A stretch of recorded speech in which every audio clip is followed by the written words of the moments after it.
Hello everyone, I am Hardik Shetha from Saraswat international academy Vapi.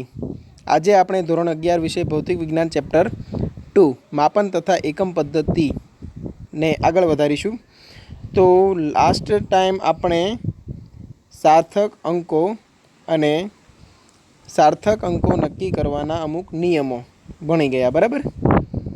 હવે ભૌતિક રાશિના પરિમાણો, બરાબર।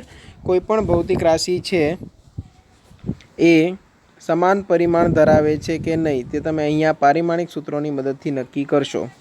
જેમ કે હું વાત કરું, લંબાઈ, પહોળાઈ, ઊંચાઈ, બરાબર। આ બધી ભૌતિક રાશિઓના નામ અલગ અલગ છે, પણ બધી ભૌતિક રાશિ આપણે એક જ એકમમાં માપીએ, મીટરમાં। ઓકે, તો આ લંબાઈ, પહોળાઈ, ઊંચાઈ ત્રણેયના પરિમાણ સમાન છે। જેમ કે હું એમ કહું કે કાર્ય ઉર્જા, 9મા ધોરણમાં તમે ભણી ગયા છો, કાર્યનો એકમ હતો જૂલ, ઉર્જાનો એકમ પણ જૂલ છે। મતલબ બંને રાશિઓમાં કંઈક સમાનતા છે, બરાબર। તો પારિમાણિક દ્રષ્ટિએ બંને રાશિ સમાન છે તેમ તમે કહી શકો, બરાબર। પછી ભલે તેનું ભૌતિક અસ્તિત્વ અલગ હોય, પણ પરિમાણની દ્રષ્ટિએ બંને ભૌતિક રાશિ સમાન છે। હવે તમે એક વખત પારિમાણિક સૂત્રો બનાવતા શીખી જશો તો તેના પણ ઘણા બધા ઉપયોગો છે જે આપણે આગળ સ્ટડી કરીશું। પારિમાણિક સૂત્રો અને પારિમાણિક સમીકરણ શીખવાના છે, અને ત્યારબાદ તમારે શીખવાનું રહેશે પારિમાણિક વિશ્લેષણના ઉપયોગો, બરાબર। તો સૌથી પહેલાં આપણે જે મૂળભૂત ભૌતિક રાશિઓ છે એના પરિમાણ નક્કી કરીએ।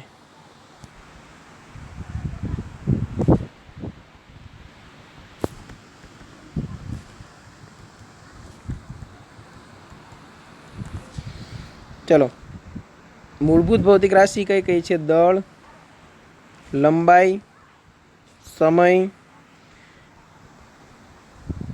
તાપમાન, વિદ્યુત પ્રવાહ, દ્રવ્યનો જથ્થો અને એક છે જ્યોતિ તીવ્રતા, બરાબર। પણ હમણાં તમારે આ 1, 2, 3, 4 અને 5 સૌથી વધારે ઉપયોગી રહેશે પારિમાણિક સૂત્રોમાં। કેમ? કેમ કે દ્રવ્યનો જથ્થો તમે ભૌતિક વિજ્ઞાનમાં આ રાશિનો ઉપયોગ થોડો ઓછો કરો છો। સેકન્ડ થિંગ, આના પછી જે છે જ્યોતિ તીવ્રતા, તે અત્યાર સુધી તમે ક્યારેય ભણેલા નથી, બરાબર। પ્રકાશની જે જ્યોત હોય તેની તીવ્રતા કેટલી છે તે માપવા માટેનો એકમ બને છે કેન્ડેલા, બરાબર। એટલે તમે જ્યારે ફોટોમેટ્રી નામની એક બ્રાન્ચ આખી ફિઝિક્સની સ્ટડી કરો ત્યારે તમને આ એકમનો ખ્યાલ આવશે, બરાબર। જેમ કે પ્રકાશની બ્રાઇટનેસ માપવી હોય તો આપણી પાસે એકમ છે લક્સ, બરાબર। તો પ્રકાશની બ્રાઇટનેસ માપવા માટેનું સાધન હોય તેને આપણે કહીએ લક્સ મીટર, બરાબર। તો આ બધું તમારે આગળ સ્ટડી કરવાનું છે। એટલે આપણે અત્યારે જ્યોતિ તીવ્રતા છે તેના પરિમાણો અત્યારે ભણવાના નથી, બરાબર। તમને જેટલા પરિમાણનું નોલેજ છે તેટલાની ચર્ચા આપણે અત્યારે કરીશું, બરાબર। તો ખાસ યાદ રાખવાનું છે, દળનું પરિમાણ તમે કેપિટલ એમથી દર્શાવશો, લંબાઈનું પરિમાણ કેપિટલ એલથી, બરાબર। સમયનું પરિમાણ કેપિટલ ટીથી, તાપમાનનું કેપિટલ કેથી, અને ઘણી વખત થીટાથી પણ દર્શાવવામાં આવે છે। તો અત્યારે રાખીએ છીએ આપણે કેપિટલ કે। ઓકે, વિદ્યુત પ્રવાહ માટે તમે કેપિટલ એનો ઉપયોગ કરશો। દ્રવ્યનો જથ્થો છે તેના માટે ઘણી વખત આવી રીતે મોલ લખીને ઉપયોગમાં લેવામાં આવે છે, અને ઘણી વખત મ્યુ। અત્યારે આપણે મ્યુ ધ્યાનમાં લઈશું, બરાબર। દ્રવ્યનો જથ્થો છે તેનો સિમ્બોલ રાખીશું મ્યુ, બરાબર। જો તમને આટલા યાદ રહેશે પારિમાણિક સૂત્રો, તો આગળ તમને અલગ અલગ ભૌતિક રાશિના પારિમાણિક સૂત્રો મેળવવામાં કોઈ પ્રોબ્લેમ થશે નહીં।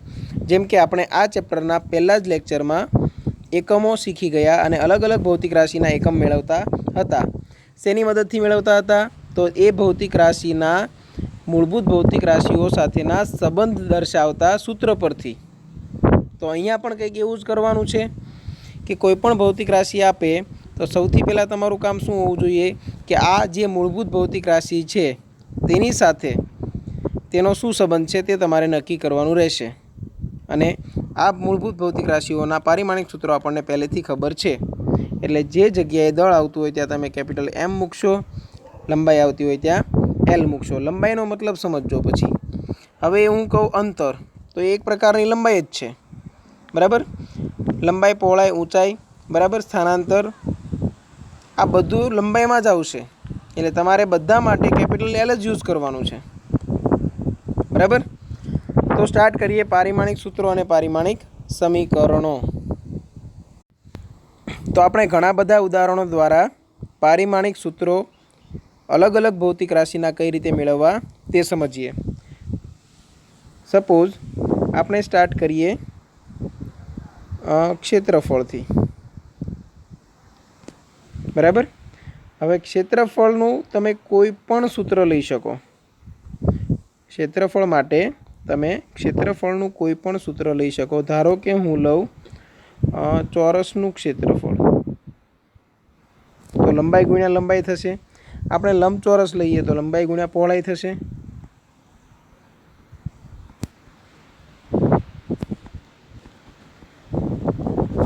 ચલો, લંબચોરસનું ક્ષેત્રફળ એ ઇક્વલ ટુ શું થાય?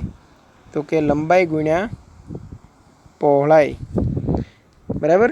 પારિમાણિક સૂત્ર દર્શાવવાની રીત શું છે એ સમજજો. જ્યારે તમે પારિમાણિક સૂત્રો લખો છો ત્યારે તમારે આવી રીતે સ્ક્વેર બ્રેકેટમાં લખવાનું રહેશે. સ્ક્વેર બ્રેકેટમાં એ કરેલો છે એનો મતલબ શું થયું? તો કે આ દર્શાવે છે ક્ષેત્રફળનું પરિમાણ. ઓકે, ચલો, લંબાઈનું પરિમાણ શું છે? L1, કેમ કે લંબાઈ પોતે L જ છે. પહોળાઈ એ પણ એક પ્રકારની લંબાઈ છે, તો ત્યાં પણ શું આવશે? L1.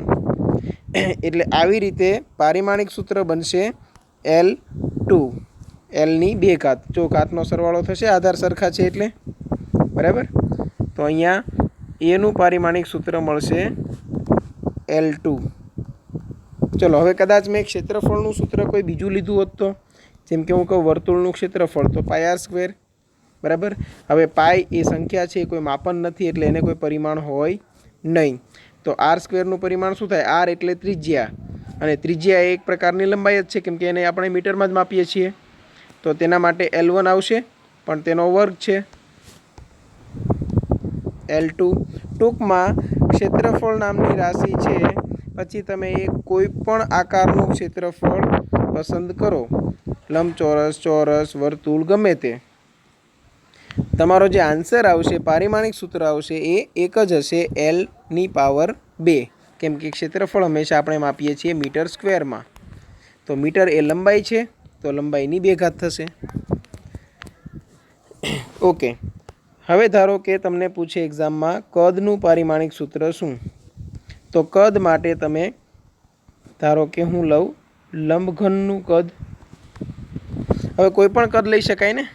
હું V થી દર્શાવું તો લંબાઈ ગુણ્યા પહોળાઈ ગુણ્યા ઊંચાઈ, બરાબર. ચલો, તો પારિમાણિક દ્રષ્ટિએ દર્શાવવું હોય તો સ્ક્વેર બ્રેકેટમાં મૂકી દઉં. લંબાઈનું થશે L1, પહોળાઈ એ એક પ્રકારની લંબાઈ જ છે એટલે L1 થશે. ઊંચાઈ પણ એક પ્રકારની લંબાઈ જ છે, કેમ કે બધી વસ્તુ આપણે મીટરમાં માપીએ.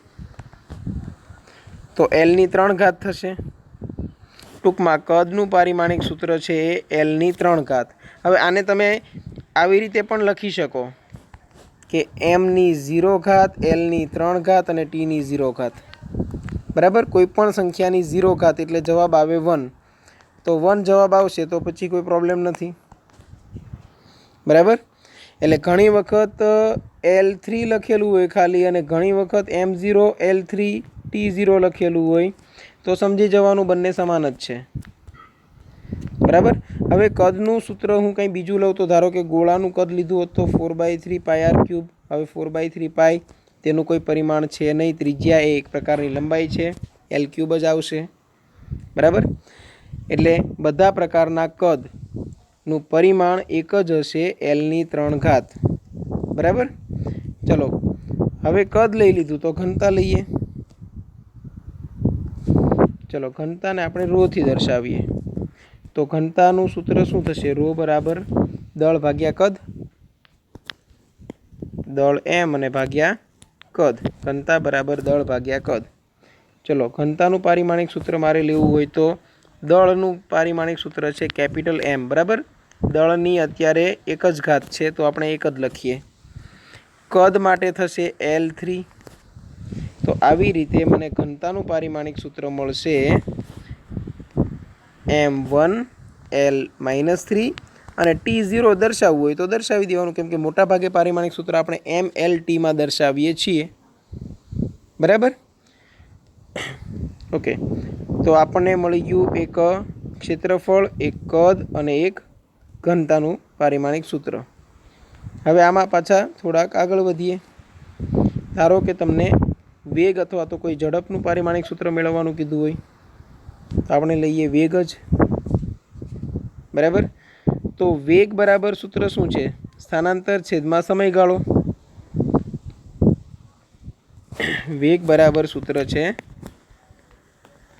સ્થાનાંતર છેદમાં સમયગાળો. તો એ રીતે હું વીનું પારિમાણિક સૂત્ર મેળવું તો સ્થાનાંતર એટલે એક પ્રકારની લંબાઈ એટલે L1, સમય માટે શું આવે? T1.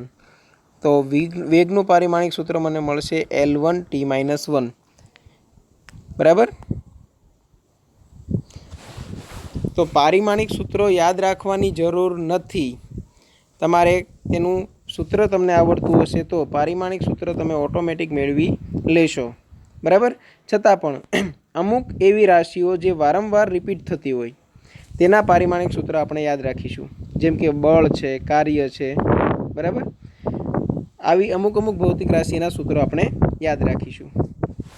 ઓકે, હવે આવીએ વેગ આવી ગયું. હવે લઈએ પ્રવેગ. ચલો, તો પ્રવેગનું સૂત્ર શું થાય? વેગમાં થતો ફેરફાર. પ્રવેગ બરાબર શું કરીએ? વેગમાં થતો ફેરફાર અને છેદમાં સમયગાળો. હવે વેગમાં ફેરફાર થતો હોય તો એ આપણે એક જ પ્રકારના એકમમાં માપીશું.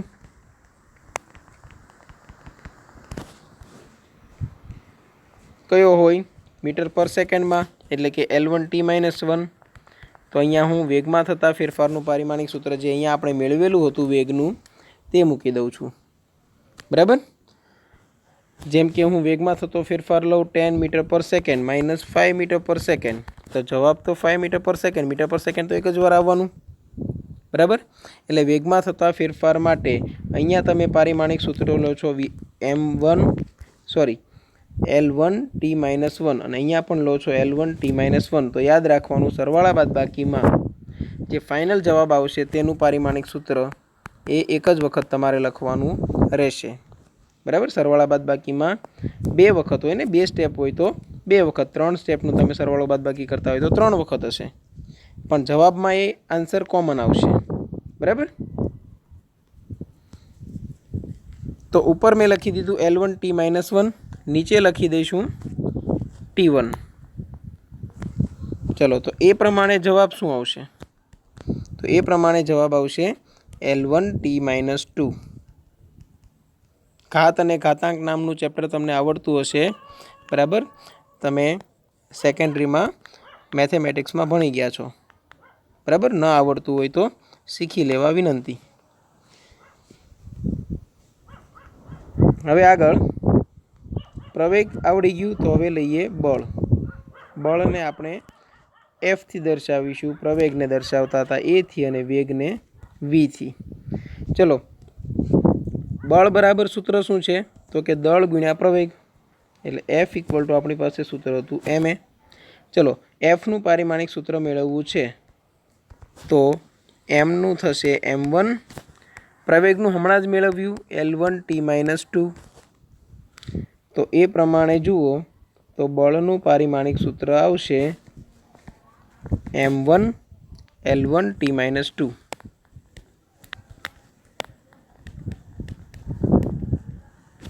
બરાબર. 11th 12th સાયન્સમાં મિનિમમ તમે 20થી 25 વખત આ સૂત્ર જોઈશો.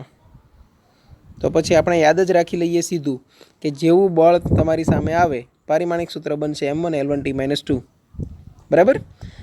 બળનું પારિમાણિક સૂત્ર થશે M1 L1T-2. ધારો કે હું લઉં કાર્ય,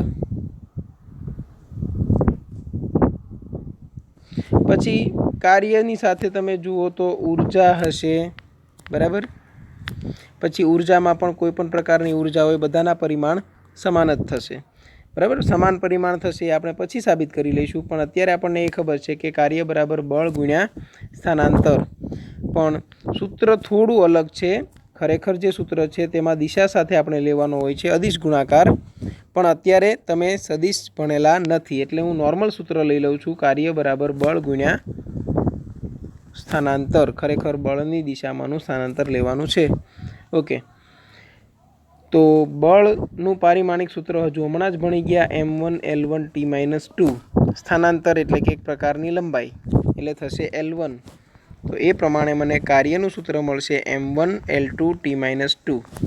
હવે કાર્ય અથવા તો કોઈપણ પ્રકારની ઉર્જા, તેનું પારિમાણિક સૂત્ર પણ તમારે યાદ રાખી લેવાનું છે, બરાબર. એટલે કાર્યનું પારિમાણિક સૂત્ર થશે m1L2T-2, બરાબર.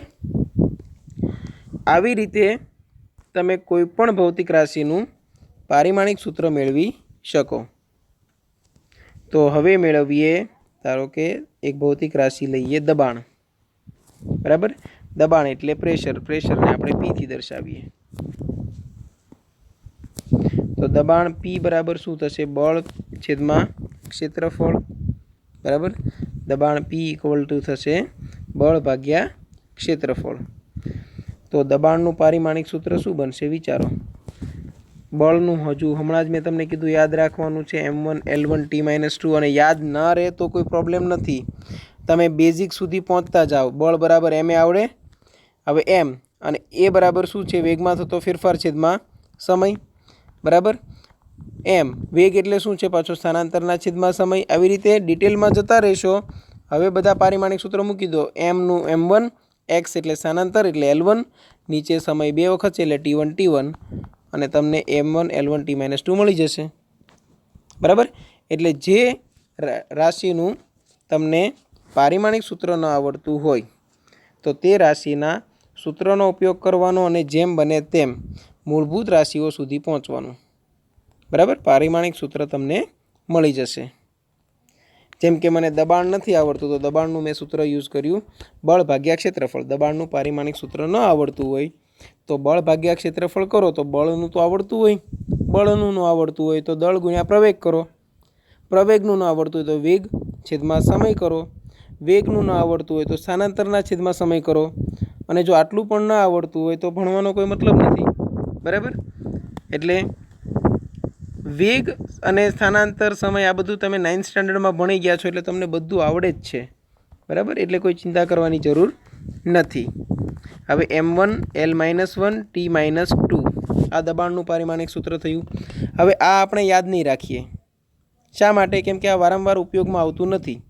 જ્યારે આપણને પૂછે કોઈ કે દબાણનું પારિમાણિક સૂત્ર શું છે, તો બળ ભાગ્યા ક્ષેત્રફળ કરીને મેળવી લઈશું, બરાબર. કેમ કે આવી રીતે તો તમે 3,000 થી 4,000 સૂત્રો તમે ભૌતિક વિજ્ઞાનમાં જોશો.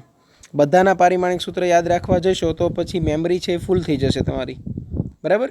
એટલે અમુક સિલેક્ટેડ સૂત્રો તમારે યાદ રાખવાના છે, બાકી બધા મેળવતા શીખવાનું છે. ઓકે, મને પણ આ બધા સૂત્રો યાદ હોતા નથી, બરાબર. જ્યારે આપણને કોઈ સવાલ કરે કે આ રાશિનું પારિમાણિક સૂત્ર શું છે, તરત કેલ્ક્યુલેશન ચાલુ કરી દેવાનું. જેટલા સૂત્ર હોય તમને આવડતા હોય તેનો ઉપયોગ કરવાનો, મૂળભૂત રાશિ સુધી પહોંચવાનું, અને તમે પછી પારિમાણિક સૂત્રોનો ઉપયોગ કરી શકો છો. હવે સપોઝ વેગમાન હોય, ચલો વેગમાનનું પારિમાણિક સૂત્ર શું થશે? વેગમાનને પણ આપણે P થી દર્શાવતા યાદ છે. તો વેગમાન P બરાબર આપણી પાસે સૂત્ર હતું mv. હવે આવડે જ, કેમ કે એમનું m1 અને વીનું આપણે મેળવેલું L1T-1, અને ન આવડે તો સાઈડમાં આવી રીતે કેલ્ક્યુલેશન કરી લેવાનું. સ્થાનાંતર છેદમાં સમય, ઉપર સ્થાનાંતર છે તો L1 થશે અને સમય છે તો નીચે T1 થશે. T1 ઉપર જઈને T-1 થઈ જશે. ઓકે, તો વેગમાનનું પારિમાણિક સૂત્ર થશે m1L1T-1, બરાબર. ધારો કે હું લઉં વિદ્યુત સ્થિતિમાન, તમે કોઈ પણ ભૌતિક રાશિ લેશો તેને કંઈક તો પરિમાણ હશે જ. પરિમાણ ન હોય તો તમારે દર્શાવવાનું છે પરિમાણ રહિત. એવી ભૌતિક રાશિનો પણ આપણે ઉપયોગ કરી લઈશું. ચલો, વિદ્યુત સ્થિતિમાન V, તો તેના માટે પણ તમારી પાસે સૂત્ર હતું 10મા ધોરણનું. તમે યાદ કરો તો વિદ્યુત સ્થિતિમાન એટલે એકમ વિદ્યુતભાર પર કરવું પડતું કાર્ય. એટલે કાર્યના છેદમાં શું આવશે? વિદ્યુત ભાર. હવે વિદ્યુત ભારનું આપણે ખરેખર પહેલાં સમજવું પડે. તો આપણે એક કામ કરીએ, વિદ્યુત સ્થિતિમાનને સાઈડ પર રાખીએ, પહેલાં વિદ્યુત ભારનું સમજી લઈએ. તો આપણે 10 નંબર આપી દઈએ વિદ્યુત ભારને. વિદ્યુત ભાર કેપિટલ Q. હવે સમજો, આ પણ તમે 10th સ્ટેન્ડર્ડમાં જોઈ ગયા. વિદ્યુત ભારનું સૂત્ર શું હતું? તો I × T. કેમ? કેમ કે વિદ્યુત પ્રવાહ I બરાબર સૂત્ર હતું Q/T. તો આ પ્રમાણે વિદ્યુત ભારનું પારિમાણિક સૂત્ર શું બને? વિદ્યુત પ્રવાહનું આપણને ખબર છે A1, સમયનું ખબર છે T1. તો વિદ્યુત ભારનું પારિમાણિક સૂત્ર બનશે A1 T1. ઓકે, બસ આ જે પારિમાણિક સૂત્ર છે A1 T1 તેનો ઉપયોગ આપણે આગળ કરીશું. બરાબર, આ A1 T1 છે તેને આપણે M0 L0 T1 A1 તરીકે પણ લખી શકીએ. આવી રીતે M0 L0 T1 A1. બરાબર, ઓકે. તો અહીંયા કાર્યનું સૂત્ર આપણે મેળવેલું છે અને એ યાદ પણ રાખવાનું છે. M1 L1 L2 T-2, M1 L2 T-2, અને છેદમાં વિદ્યુત ભાર માટે આવશે A1 T1. તો હવે આ થશે M1 L2 T-3 A-1. બરાબર, તો વિદ્યુત સ્થિતિમાનનું પારિમાણિક સૂત્ર તમને કંઈક આવું મળશે. ઓકે, ચલો, આવી રીતે મને એમ કોઈ કીધું હોય કે અવરોધનું મેળવો, તો અવરોધ R બરાબર સૂત્ર શું હતું? V/I. ઓહમનો નિયમ યાદ છે? ચલો, તો Vનું આપણે અત્યારે જ મેળવ્યું, M1 L2 T-3 A-1 છેદમાં વિદ્યુત પ્રવાહ I એટલે A1. તો Rનું પારિમાણિક સૂત્ર આવી રીતે બનશે M1 L2 T-3 A-2. Okay, હવે ઘણી રાશિ એવી પણ હશે જે પરિમાણ રહિત હોય. બરાબર, કઈ રીતે સમજો? ધારો કે હું લઉં ખૂણો, તો ખૂણાનું સૂત્ર શું છે? ચાપ ભાગ્યા ત્રિજ્યા.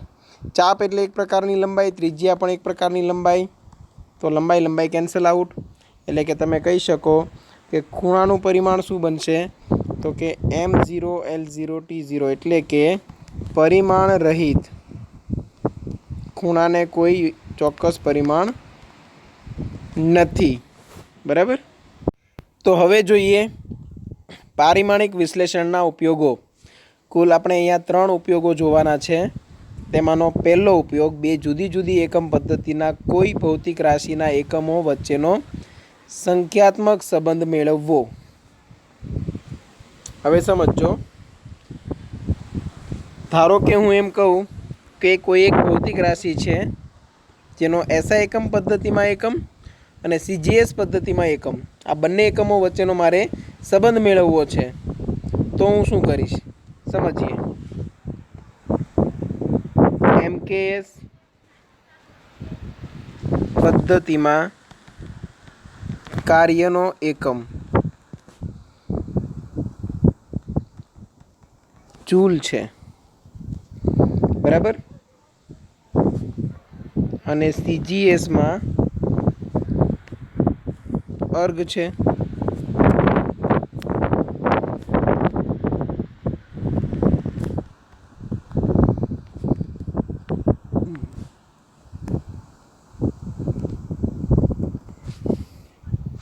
બરાબર, હવે આ બંને વચ્ચે મારે સંબંધ મેળવવો હોય તો હું શું કરીશ?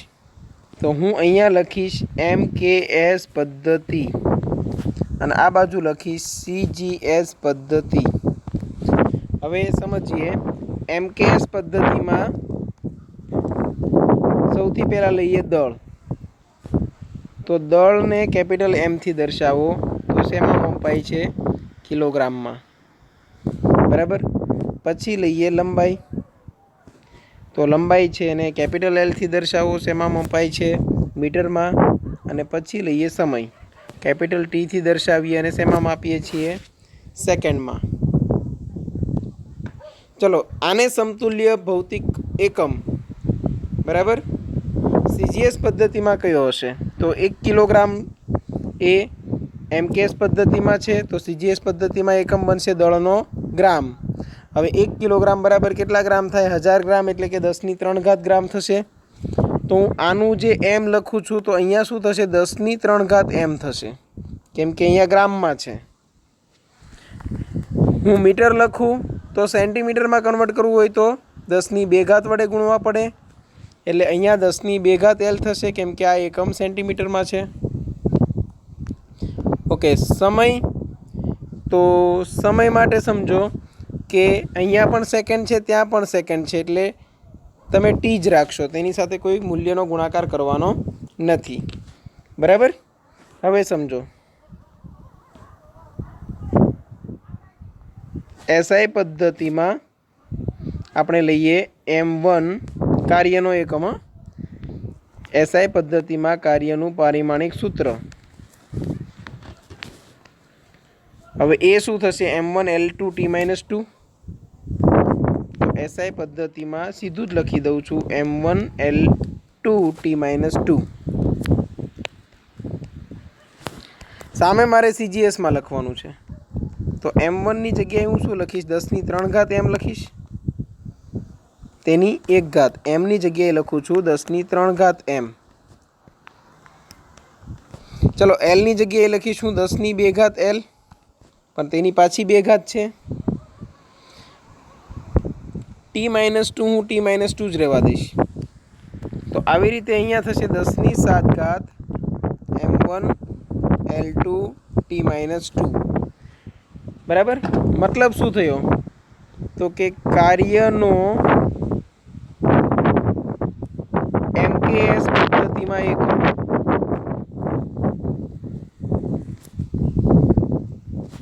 બરાબર 10⁷ તો છે જ, ગુણ્યા કાર્યનો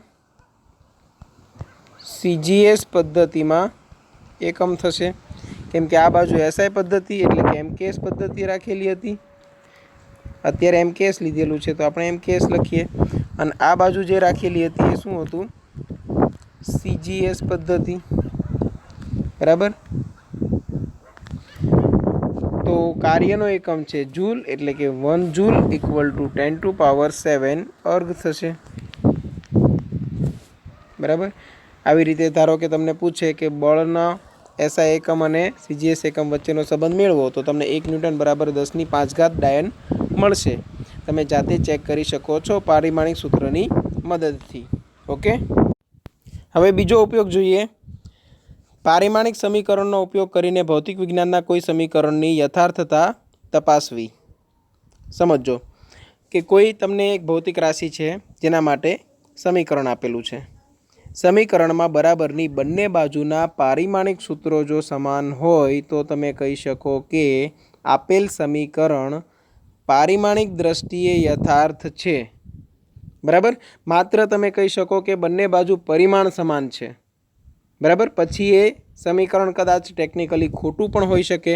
બરાબર? અત્યારે તમારે શું કરવાનું છે? તમારી સામે કોઈ ભૌતિક રાશિ છે જેનું સૂત્ર તમને આપવામાં આવે, તો તે સાચું છે કે ખોટું તે ચેક કરવા માટે સૌથી પહેલાં તમે ચેક કરશો પારિમાણિક દ્રષ્ટિએ. બરાબર?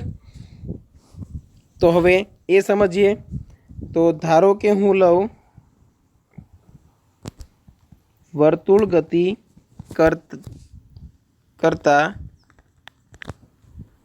પદાર્થ પર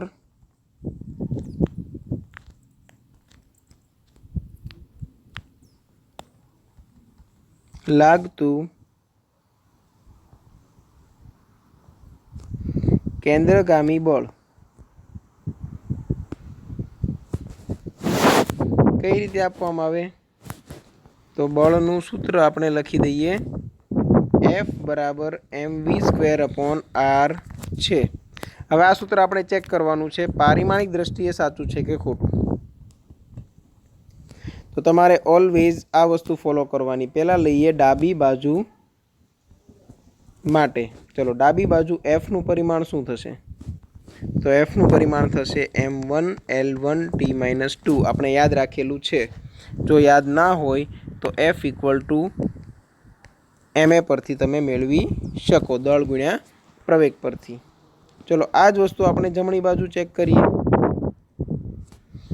તો જમણી બાજુ શું છે? mv²/r।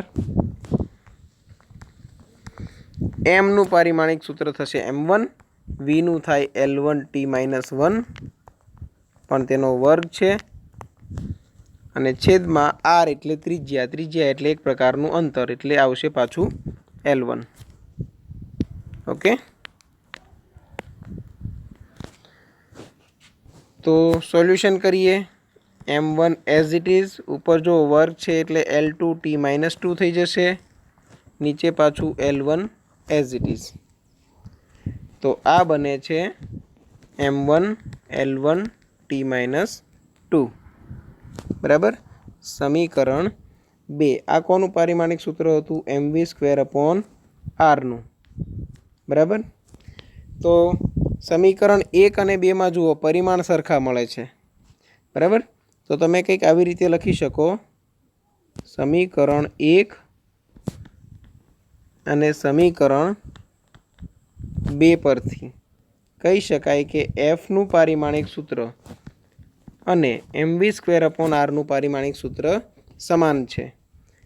માટે તમે લખી શકો આપેલ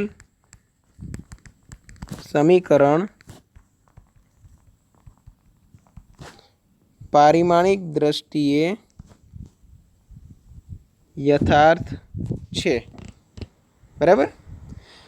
હવે આમાં ઘણી બધી વસ્તુઓનું ધ્યાન રાખવાનું છે। દરેક વખતે તમને સમીકરણ આવું સિમ્પલ આપેલું હોય તે જરૂરી નથી। ઘણી વખત આવી રીતે આપેલું હોય ને, v = v0 + at આવા સમીકરણ હોઈ શકે બરાબર। ઘણી વખત તમને દબાણનું સમીકરણ આપેલું હશે, p બરાબર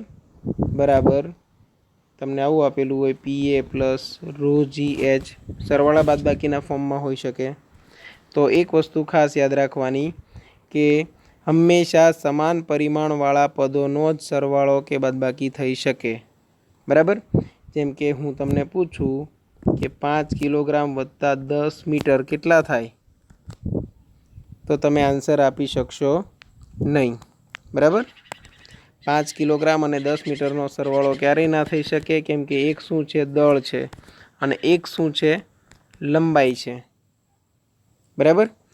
એટલે બે ભૌતિક રાશિ જ અલગ થઈ ગઈ તો તમે સરવાળો કે બાદબાકી કરી શકો નહીં બરાબર। હા, આવું કરી શકાય કે તમને કોઈ એમ કહે કે 5 કિલોગ્રામ અને 10 મીટરનો ગુણાકાર કરવાનો છે, તો તમે આવી રીતે લખી શકો 50 કિલોગ્રામ × મીટર। એટલે ગુણાકાર ભાગાકાર થઈ શકે, પણ સરવાળા બાદબાકીમાં હંમેશા પરિમાણ સમાન હોવા જોઈએ, એકમ નહીં। હા, પરિમાણ, એકમ નહીં। એવું શા માટે કહું છું? કેમ કે હું 5 કિલોગ્રામ અને વત્તા 50 ગ્રામ કરી શકું છું। 5 કિલોગ્રામ વત્તા 50 ગ્રામ કરી શકાય, કેમ કે અહીંયા પણ દળ છે અને અહીંયા પણ દળ છે બરાબર। એટલે એકમની વાત આપણે નહીં કરીએ, ચોક્કસપણે કહેવું હોય તો એમ કહી શકાય સમાન પરિમાણવાળા પદો હશે તેનો તમે સરવાળો કે બાદબાકી કરી શકશો બરાબર। એટલે હું એમ કહું કે v = v0 + at પારિમાણિક દ્રષ્ટિએ યથાર્થ છે કે નહીં તે ચકાસો। તો વેગનું પરિમાણિક સૂત્ર તમને ખબર છે l1 t - 1। અહીંયા પણ વેગ જ છે તો l1 t - 1। અહીંયા a × t નું કરો તો l1 t - 2 અને સમયનું પાછું t1, એટલે આ રીતે તમને મળશે l1 t - 1 બરાબર। તો જુઓ બરાબર, આ સમીકરણ છે એ 3 સ્ટેપનું બનેલું હતું। ડાબી બાજુ એક પદ હતું, જમણી બાજુ 2 પદ હતા। ત્રણે ત્રણના પરિમાણો સમાન છે, તો તમે કહી શકો કે આપેલ સૂત્ર પારિમાણિક દ્રષ્ટિએ યથાર્થ છે બરાબર। આપેલ સૂત્ર પારિમાણિક દ્રષ્ટિએ યથાર્થ છે। ઓકે, બીજું ખાસ યાદ રાખવાનું, કોઈ પણ ટ્રિગ્નોમેટ્રિક ફંક્શન બરાબર, ત્રિકોણમિતીય વિધેય બરાબર, પરિમાણ રહિત હશે.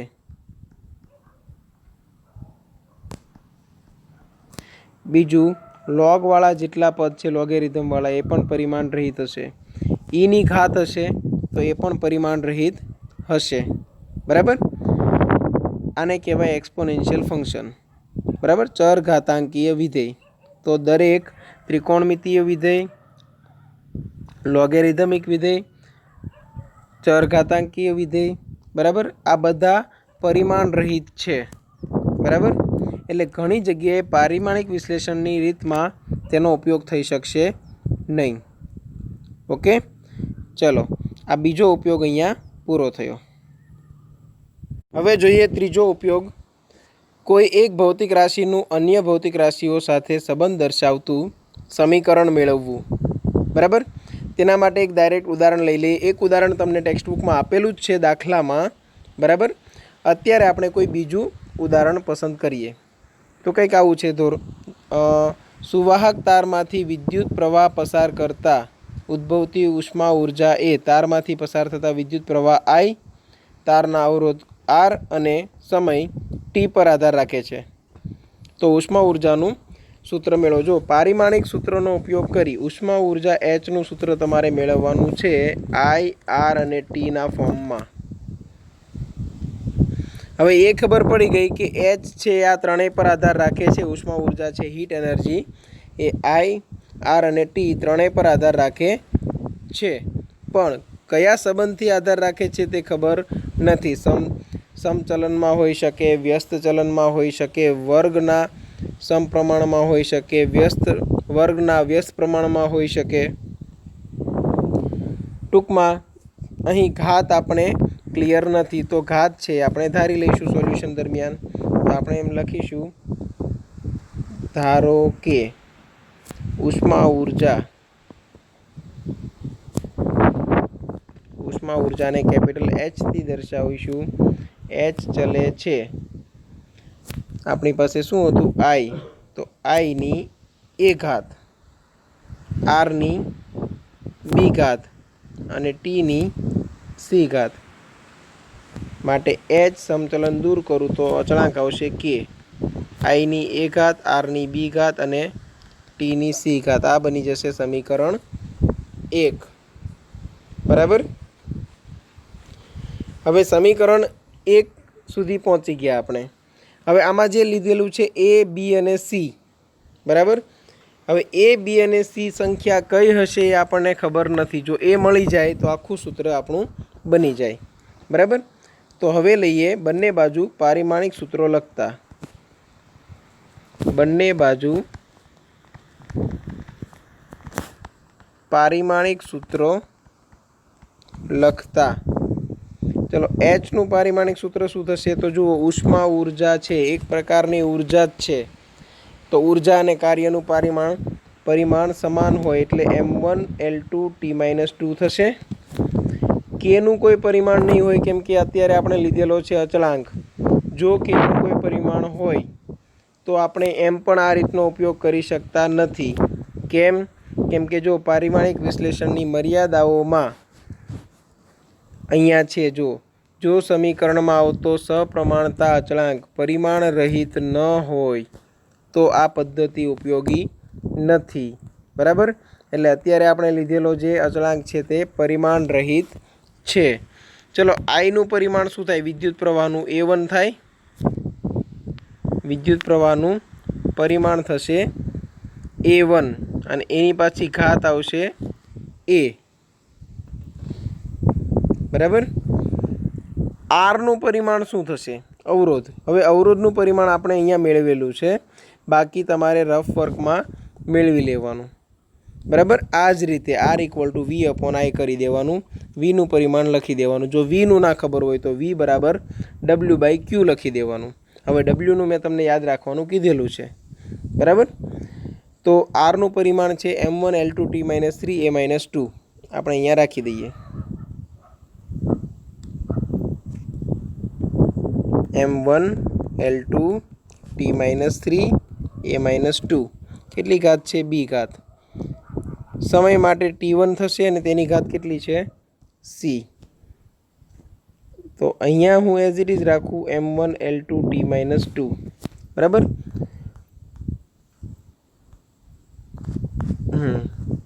હવે અહીંયા હું શું કરીશ તો a ની 1 ઘાત છે એટલે ગુણ્યા a એટલે સ્મોલ a થઈ જશે, a ની સ્મોલ a ઘાત.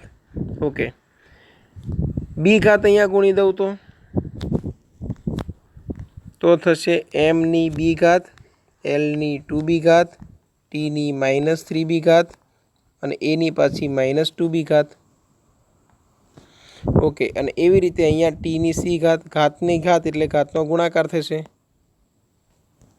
બરાબર. તો અહીંયા m1l2t-2.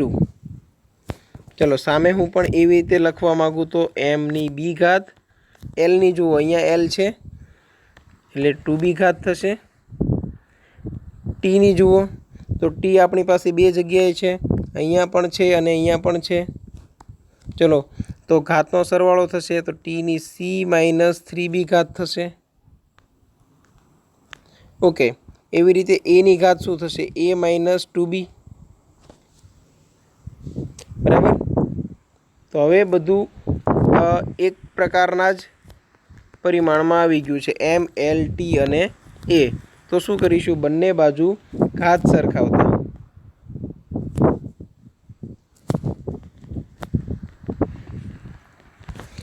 ચલો m ની જુઓ સૌથી પહેલી ઘાત આપણે સરખાવીએ છીએ, m ની 1 ઘાત છે અને અહીંયા m ની b ઘાત છે, મતલબ b બરાબર 1 હોવું જોઈએ. એટલે સૌથી પહેલું આપણને મળે છે b = 1. a, b, c ત્રણેય મેળવવું છે, તેમાંથી એક મળી ગયું. હવે બીજી વખત સરખાવીએ. ચલો l ની 2b ઘાત અને =2, એમાં તો આપણને પાછું b જ મળવાનું છે એટલે તે અત્યારે દર્શાવવાની જરૂર નથી. હવે આ c -3b જુઓ તો c -3b = t ની ઘાત છે ને, c -3b = શું લખી શકાય -2. તો હું અહીંયા લખીશ c -3b = -2. હવે b = તો પાછું 1 છે એટલે c -3 = -2. તો c = શું આવશે 1. ઓકે, આ પણ મળી ગયું.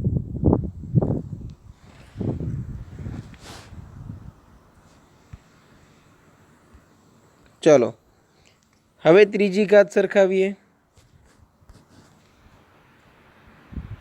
આપણે l ની ઘાત સરખાવવાની જરૂર નહોતી પડી, પણ t ની ઘાત અહીંયા સરખાવી દીધી હતી. હવે a ની ઘાત છે a -2b, પણ આ બાજુ a છે જ નહીં તો a ની 0 ઘાત લખી શકાય. તો મતલબ a -2b = શું થવું જોઈએ 0.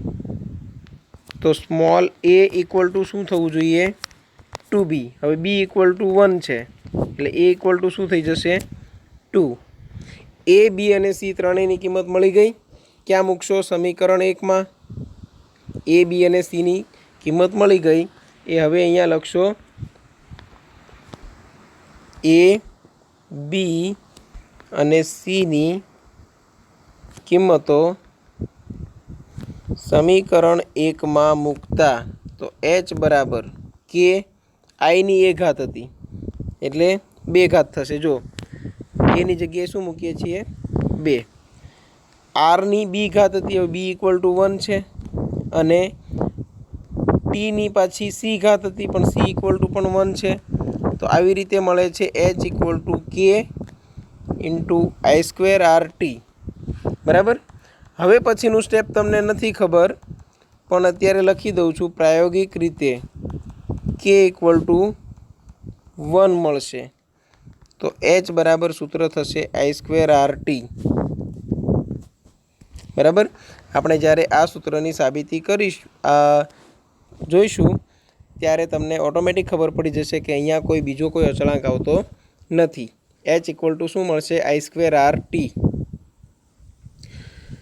હવે આ સૂત્ર આપણે મેળવ્યું પારિમાણિક વિશ્લેષણની મદદથી. હવે આમાં જો એક જ પ્રોબ્લેમ છે કે આ જે અચળાંક લીધેલો આપણે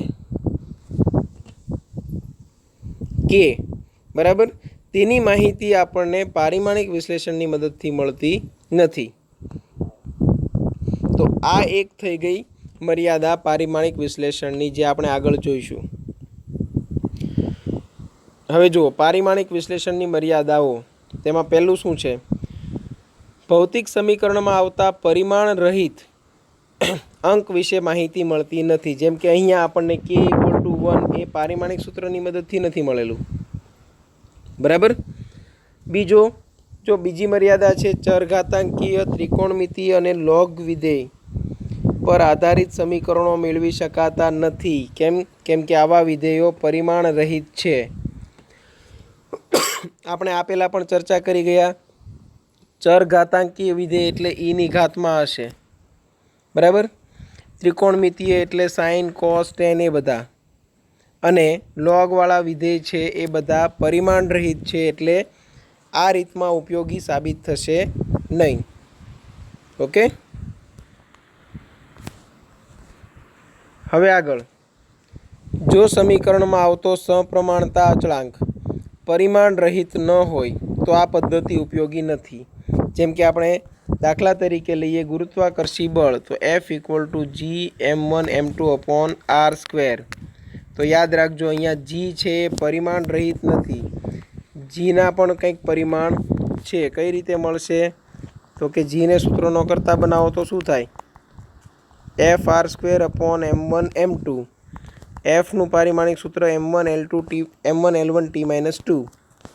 r² એટલે L1ની 2 ઘાત થશે. ત્રિજ્યા એટલે એક પ્રકારની લંબાઈ. નીચે જો દળ આપેલા છે એટલે m1 2 વખત, m1 એક વખત કેન્સલ. તો આન્સર આવશે m-1 L3t-2. તો આ થયું ગુરુત્વાકર્ષણના સાર્વત્રિક અચળાંકનું પારિમાણિક સૂત્ર. બરાબર. ઘણી વખત એક્ઝામમાં પૂછાય આ મેળવવાનું.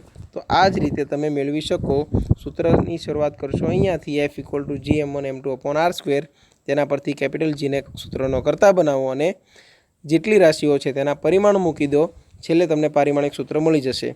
હવે જુઓ અહીંયા જે G છે તેનો કોઈ ચોક્કસ પરિમાણ છે. Gનું જ્યારે આપણે વાત કરીએ ત્યારે તેની જ્યારે કિંમત મૂકીએ ત્યારે પણ આવી રીતે મૂકીએ છીએ 6.67 × 10⁻11.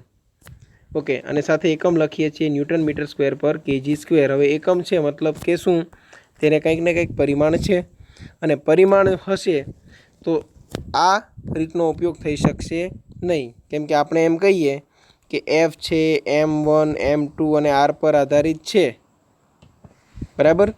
તો પારિમાણિક વિશ્લેષણનો ઉપયોગ કરશો ત્યારે જીનું પરિમાણ તમે ગણતરીમાં ધ્યાનમાં લેશો નહીં, અને એટલે તમારો જવાબ ખોટો આવશે. બરાબર.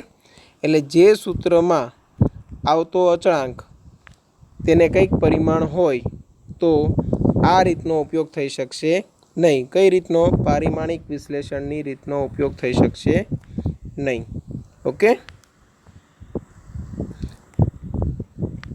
ચલો, તો અહીંયા તમારી ચેપ્ટરની જેટલી થિયરી પાર્ટ છે એટલો ફિનિશ થયો.